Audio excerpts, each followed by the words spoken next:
So look a little deeper and it turns out I've got a couple hundred 5K resistors in here. Nevertheless, I am going to wait for the 10Ks to come in. I might even put some orders in for some larger ones too. Just because I'm finding having a really useful amount of very different voltages around is useful. So what I'm going to be doing here, it looks like my 1Ks are running low. And that's a definite thing, but I do have plenty of 2Ks. But I'm going to go with the 1Ks for these room lights here. I only need a couple, but I'm going to keep the whole strip out. And I've got out white LEDs for the room. So we'll pull out 2 of these. Now, it used to be in the old days that a red LED was red, green was green, blue was blue, orange was orange, and so on. Nowadays, they're pretty much all, they're called water clear, and that's because, of course, they're clear. So if you don't keep them in a bag, so if I took all my different bags of LEDs here and took all of them out of the bag, shook them up, threw them around, I'd have to test every single one to know what color it was. So always keep your stuff labeled and sealed, because you don't want to go through that hassle. Every now and then I found a couple random ones and I just throw them in the box. So someday, like this one here, I got no idea what that is until I actually plug it in and even see if it works at all. So we'll turn the soldering iron on and we'll get out some solder.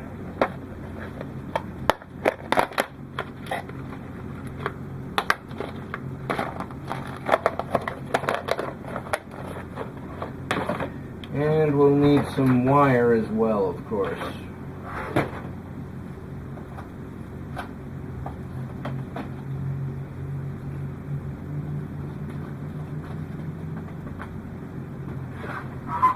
I don't know if I mentioned this before, but this cable here, there's about 18 different wires inside.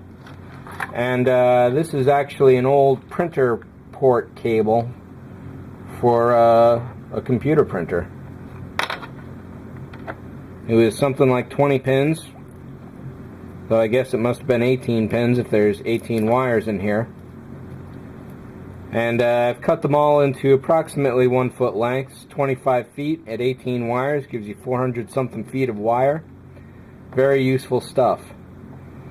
They're multicolored, that's the only problem, I guess. If you want to keep track of your stuff, like red is always positive, black is always negative, or whatever, you can't do that with this, so you got to keep things in mind.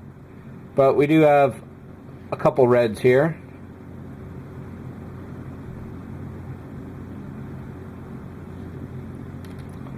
And let's pull out, there's a pair of purples. So I try to keep them as similar as possible to each other as I can. But it's not always possible, of course. And this should be more than enough length for what I'm needing right now. So my standard habit, just to help visually identify the LEDs, is to, or the positive negatives, to kick the negative lead off to the left there. It's always shorter, 99.99% of the time, than the positive. It's like anode, diode. There are particular names for the legs. I call them leads sometimes, but they can also be called legs. But having it shaped like that, you exactly know what it is from any distance whatsoever. Find a safe place for that X-Acto there. So I got my resistors, got the LEDs, got our pieces, got the solder, and the soldering iron is getting hot. So let's wire these up. Now there are proper ways to do this and not proper ways to do this, and I kind of do this a really sloppy way is what I would call it.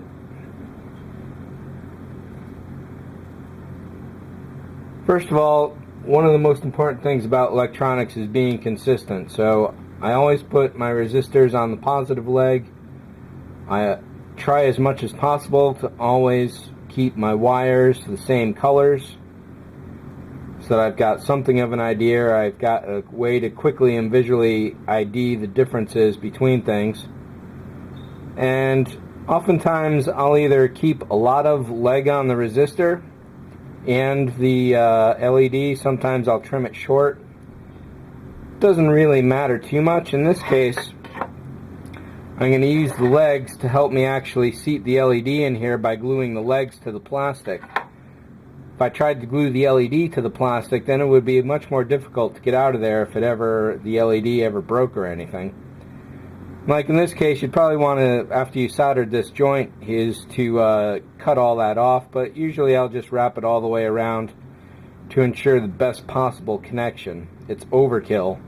I know that, and any proper electrician person out there will tell you that. Definitely an amateur thing, I think, but it's just the way I do it. So don't necessarily do what I do. But if you want to improve yourself, well, definitely don't what I do. Do what I do if you want to improve yourself, that's for sure. Alright, so those are good and tight. And another really useful thing, if you've got them, and I do need to get another pair here, is helping hands.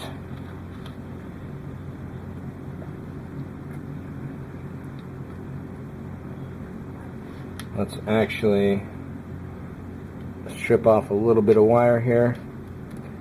Another thing is that a proper electrician person, or someone's good with it, will use the barest amount of wire whatsoever.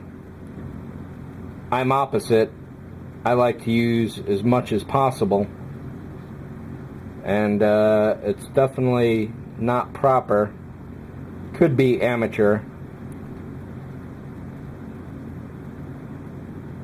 And it can actually be a lot messier, bulkier than if you were doing it properly, but it works for me, so I just go with it. However, this is something that I definitely do need to upgrade my skills on and my technique to make things a lot better overall.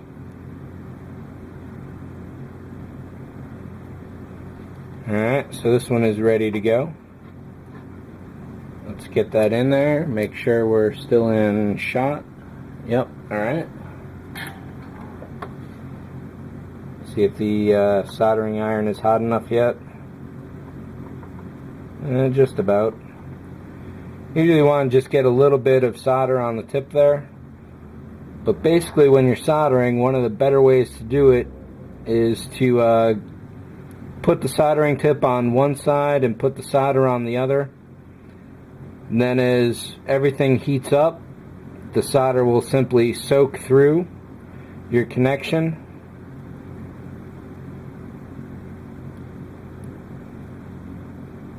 In an ideal situation. And really the idea is not to put solder on the tip of the iron when you're actually doing it. That's definitely sloppy. So even though there's solder on this joint here, obviously it's not connected at all. So I need to get a better connection going here.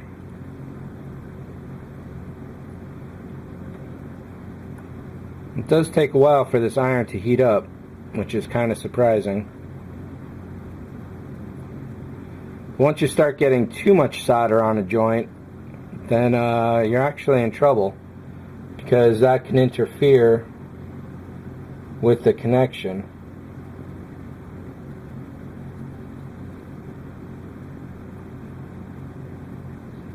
For some reason, this just does not want to take. Alright, well, let's move to this one for a minute here. But the idea is that you get the solder to fill every little nook and cranny, so that's a good connection. Now that this one is sealed up, that's a little better.